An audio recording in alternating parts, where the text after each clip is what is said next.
കേരള സാഹിത്യ അക്കാദമിക്കെതിരെ സംവിധായകനും ഗാനരചയിതാവുമായ ശ്രീകുമാരൻ തമ്പി രംഗത്ത്. സർക്കാരിന് വേണ്ടി കേരള ഗാനം എഴുതാൻ ആവശ്യപ്പെട്ടിട്ട് തന്നെ അപമാനിച്ചു എന്ന് ആരോപണം. എന്നാൽ ഗാനം തിരഞ്ഞെടുക്കുന്നതിൽ അന്തിമ തീരുമാനമായില്ലെന്ന് സാഹിത്യ അക്കാദമി പ്രസിഡന്റ് കെ സച്ചിദാനന്ദൻ പ്രതികരിച്ചു. ബാലചന്ദ്രൻ ചുള്ളിക്കാടിന്റെ പ്രതിഫല വിവാദത്തിന് പിന്നാലെയാണ് കേരള സാഹിത്യ അക്കാദമിക്കെതിരെ സംവിധായകനും ഗാനരചയിതാവുമായ ശ്രീകുമാരൻ തമ്പി രംഗത്തെത്തിയത്. സാഹിത്യ അക്കാദമിയുടെ നിർദ്ദേശപ്രകാരമാണ് സർക്കാരിന് വേണ്ടി കേരള ഗാനത്തിന് വരികൾ എഴുതിയത്.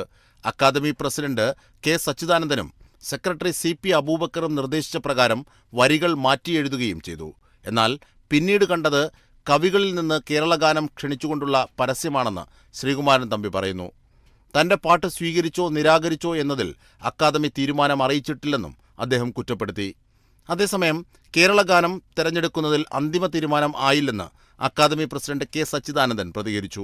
ഫൈനൽ തീരുമാനമാവാത്തതുകൊണ്ടാണ് അദ്ദേഹത്തെ നേരിട്ട് അങ്ങനെ അറിയിക്കാതിരുന്നത്. കൾച്ചർ സെക്രട്ടറി പറഞ്ഞു, നമുക്ക് അവിടെ വന്ന ഗാനങ്ങളൊന്നും അത്ര ഗുണമില്ല, നമുക്ക് തമ്പി സാറിനോട് പറയാം എന്ന് പറഞ്ഞു. അതനുസരിച്ച് ഞങ്ങൾ എഴുതി.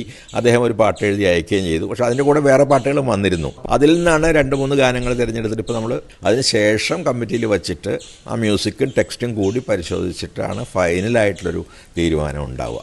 കേരള ഗാനം തെരഞ്ഞെടുത്തിട്ടില്ലെന്ന് സാഹിത്യ അക്കാദമി സെക്രട്ടറി CP അബൂബക്കറും വ്യക്തമാക്കി. അന്തിമ തീരുമാനത്തിന് സർക്കാരിന്റെ അംഗീകാരം ആവശ്യമാണെന്നും അദ്ദേഹം കൂട്ടിച്ചേർത്തു. News desk, Kerala vision news.